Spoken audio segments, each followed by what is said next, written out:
आज का हमारा टॉपिक है जॉन लॉक का सामाजिक समझौता सिद्धांत। जैसा कि मैंने आपको पूर्व में बताया था कि हॉब्स, लॉक और रूसो ये तीनों सामाजिक समझौतावादी विचारक हैं जिन्होंने ये माना है कि राज्य की उत्पत्ति व्यक्तियों के आपसी समझौते से हुई है। इससे पहले हम हॉब्स का सामाजिक समझौता सिद्धांत देख चुके हैं। आज हम देखेंगे जॉन लॉक का सामाजिक समझौता सिद्धांत।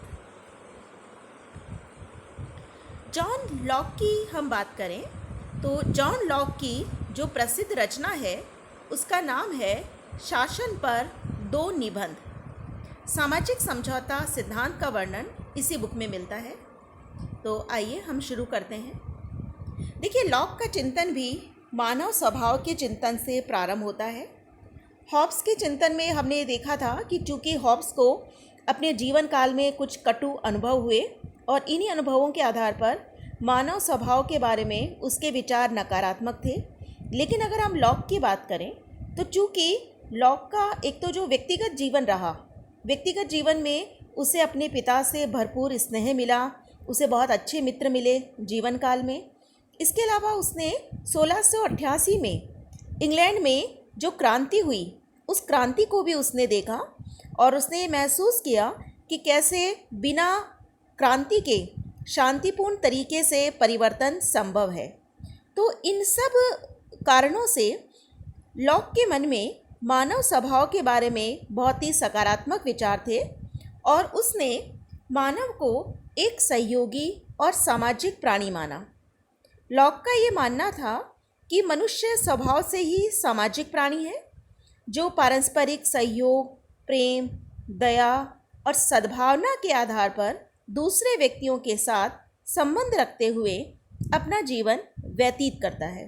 तो इस तरीके से लॉक ने व्यक्ति को बेसिकली एक सहयोगी सामाजिक प्राणी माना जिसमें प्रेम, दया, सद्भावना आदि भावनाएं या आदि गुण पाए जाते हैं। इसके बाद हम बात करते हैं प्राकृतिक अवस्था की। तो हॉब्स की तरह ही लॉक ने भी प्राकृतिक अवस्था का वर्णन किया है। प्राकृतिक अवस्था अर्थात वो अवस्था जिसमें राज्य की स्थापना नहीं हुई थी। तो लॉक की जो प्राकृतिक अवस्था है उसमें आप देखिए कि चूंकि लॉक ने ये माना कि व्यक्ति एक सहयोगी प्राणी है, एक सामाजिक प्राणी है, तो लॉक की प्राकृतिक अवस्था हॉब्स की तरह संघर्ष की अवस्था नहीं थी, बल्कि ये अवस्था कैसी अवस्था थी? ये शांति की अवस्था थी, संपन्नता थी, व्यक्तियों में आपस में सहयोग था, समानता थी और स्वतंत्रता भी थी। दूसरी बात, लॉक ये कहते हैं कि प्राकृतिक अवस्था में व्यक्तियों को प्राकृतिक अधिकार भी प्राप्त थे। लॉक ने 3 प्राकृतिक अधिकार बताए हैं: जीवन का अधिकार, स्वतंत्रता का अधिकार और संपत्ति का अधिकार। संपत्ति का अधिकार कैसे बना देखिए प्राकृतिक अवस्था में। तो लॉक का ये कहना था कि प्रकृति द्वारा दी गई वस्तुओं में श्रम के सम्मिश्रण से संपत्ति का अधिकार बनता है। जैसे उदाहरण के लिए पेड़ पर मान लीजिए कोई फल लगा हुआ है, ये फल जिस व्यक्ति ने मेहनत करके तोड़ा, ये फल उस व्यक्ति की संपत्ति बन जाएगा। तो लॉक ने ये 3 प्राकृतिक अधिकार प्राकृतिक अवस्था में बताए हैं। प्राकृतिक अधिकार होने के साथ साथ इस अवस्था में विवेक द्वारा स्थापित व्यवस्था भी थी।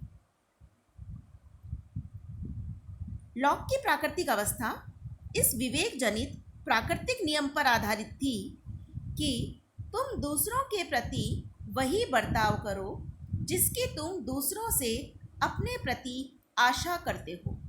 अर्थात प्राकृतिक अवस्था में व्यवस्था बनी हुई थी और ये व्यवस्था व्यक्तियों के अपने विवेक से ही बनी हुई थी कि विवेक से ही व्यक्ति ने ये बात समझी कि हमें दूसरों के प्रति वही व्यवहार करना है जिसकी आशा हम दूसरों से अपने प्रति करते हैं।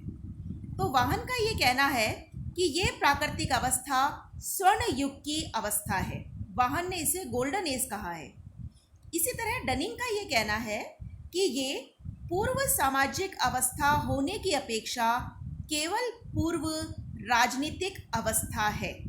इसका अभिप्राय ये है कि डनिंग ने ये कहा है कि इस अवस्था में व्यक्तियों में आपस में संघर्ष नहीं था, बल्कि शांति बनी हुई थी, विवेक भी बना हुआ था।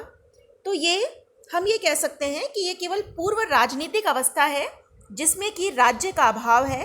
बाकी इसमें सामाजिक अवस्था के गुण हमें दिखाई देते हैं कि शांति भी बनी हुई है और लोगों में सहयोग है, समानता है, स्वतंत्रता है। तो ये सभी विशेषताएं हमें इस अवस्था में दिखाई देती हैं। देखिए, प्राकृतिक अवस्था बहुत अच्छी थी, लेकिन इस अवस्था में कुछ असुविधाएं थी, कुछ कमियां थी। कौन कौन सी कमियां थी? पहली कमी ये थी कि प्राकृतिक अवस्था में कोई सुनिश्चित, प्रकट और सर्वमान्य नियम नहीं थे, जिन नियमों के आधार पर उचित अनुचित का निर्णय किया जा सके। दूसरी बात, प्रकट एवं निष्पक्ष निर्णायक नहीं था। तीसरी बात, निर्णयों को लागू करने वाली शक्ति का अभाव था।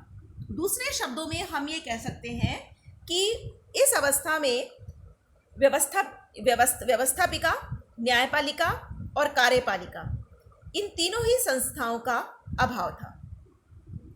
अब चूंकि प्राकृतिक अवस्था बहुत अच्छी थी लेकिन कुछ कमियां थी, इसलिए व्यक्ति प्राकृतिक अवस्था का अंत करके समझौते के आधार पर राज्य की स्थापना करते हैं। अब राज्य की स्थापना कैसे होती है? तो लॉक का ये कहना है कि दो प्रकार के समझौते किए गए। पहले समझौते द्वारा प्राकृतिक अवस्था का अंत कर समाज की स्थापना की गई। पहले समझौते द्वारा मनुष्य यह निश्चित करते हैं कि वे अपने संबंध में व्यवस्था करने का अधिकार समाज को देते हैं। तो जो पहला समझौता था, उसके द्वारा व्यक्तियों ने प्राकृतिक अवस्था समाप्त कर दी और एक समाज बनाया, और व्यक्तियों ने ये निश्चित किया कि वो अपने बारे में व्यवस्था करने का अधिकार अब समाज को देते हैं। अर्थात पहले समझौते द्वारा प्राकृतिक अवस्था समाप्त हुई और समाज की स्थापना हुई। दूसरा समझौता क्या हुआ फिर? दूसरा समझौता समाज के मनुष्य मिलकर शासक से करते हैं, जिसके द्वारा राज्य की उत्पत्ति होती है। यह समझौता शासक और शासित के मध्य है, जिससे समाज के द्वारा शासक को कानून बनाने, उसकी व्याख्या करने और उन्हें मनवाने का अधिकार दिया जाता है। देखिए, दूसरा जो समझौता था वो समाज के लोगों ने मिलकर शासक से किया और इस समझौते से राज्य बना। ये समझौता समाज के लोग और समाज के लोग और शासक के बीच हुआ है, और समाज ने कानून बनाने का, उनकी व्याख्या करने का, उन्हें लागू करने का जो अधिकार है वो शासक को प्रदान किया है। अर्थात दूसरा समझौता जनता और सरकार के बीच हुआ, जिससे जनता ने सरकार को कानून बनाने का, उन्हें लागू करने का, उनकी व्याख्या करने का अधिकार दिया, और इस समझौते से राज्य की उत्पत्ति हुई। अब आगे है कि शासक की शक्ति पर यह प्रतिबंध लगा दिया गया है कि उसके द्वारा निर्मित कानून प्राकृतिक नियमों के अनुरूप होंगे। देखिए, ये जो दूसरा समझौता हुआ, जो दूसरा समझौता था जो कि जनता और शासक के बीच हुआ था, इसमें जनता ने शासक की शक्ति पर यह प्रतिबंध लगाया है कि जो कानून सरकार बनाएगी वो कानून प्राकृतिक नियमों के अनुकूल और अनुरूप होंगे।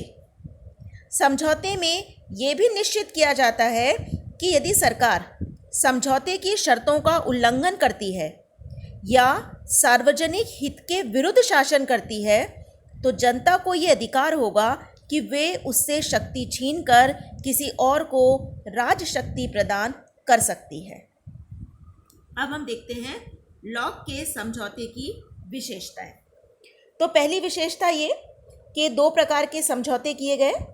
पहले समझौते द्वारा एक समाज की स्थापना की गई और दूसरे समझौता जो दूसरा समझौता था वो जनता और सरकार के मध्य होता है, जिस समझौते से राज्य की स्थापना होती है।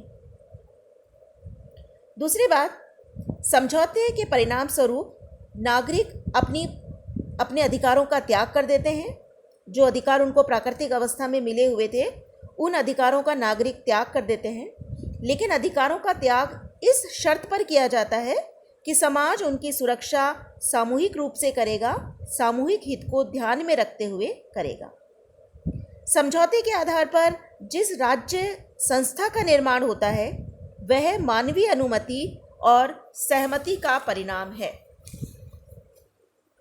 फिर देखिए, शासक भी समझौते का एक पक्ष है, समझौते की शर्तें उस पर भी लागू होती है। देखिए, लॉक का जो समझौता है, इस समझौते में शासक ने भी समझौते में भाग लिया है, तो समझौते की शर्तें उस पर भी लागू होती है, उसके लिए भी समझौते का पालन करना जरूरी है। तो इस तरीके से लॉक एक निरंकुश राजतंत्र की बात नहीं करता, बल्कि लॉक का आदर्श है एक सीमित राजतंत्र। इसके बाद, यदि सरकार निश्चित लक्ष्य को पूर्ण करने की दिशा में कार्य ना करे तो जनता को उसे पद से हटाने का अधिकार है। चूंकि ये जो समझौता हुआ है, ये समझौता आपसी सहमति से हुआ है, तो सरकार के लिए ये जरूरी है कि वो जो भी कार्य करे वो सार्वजनिक हित की दिशा में हो। लेकिन यदि सरकार निश्चित लक्ष्य को पूर्ण करने में असफल रहती है तो जनता को ये अधिकार है कि जनता उस सरकार को पद से हटा सकती है। तो इस तरीके से लॉक के समझौते में जनता को सरकार के विरुद्ध विद्रोह करने का अधिकार भी दिया गया है। तो ये हमने लॉक का सामाजिक समझौता देखा, जिसमें हमने देखा कि लॉक अपने सामाजिक समझौते के द्वारा एक सीमित सरकार का समर्थन करते हैं। लॉक ने दो प्रकार के समझौतों की बात करी है। पहले प्रकार के समझौतों से प्राकृतिक अवस्था समाप्त होके समाज बनता है, और दूसरे समझौते से समाज के लोग सरकार की स्थापना करते हैं। तो ये जो समझौता है, लॉक का सामाजिक समझौता, ये एक सीमित राजतंत्र का या एक सीमित सरकार का समर्थन करता है, और सरकार के लिए ज़रूरी है कि वो जनहित में कार्य करे। यदि सरकार जनहित में कार्य नहीं करती है तो जनता को सरकार के विरुद्ध विद्रोह करने का अधिकार भी है। Thank you.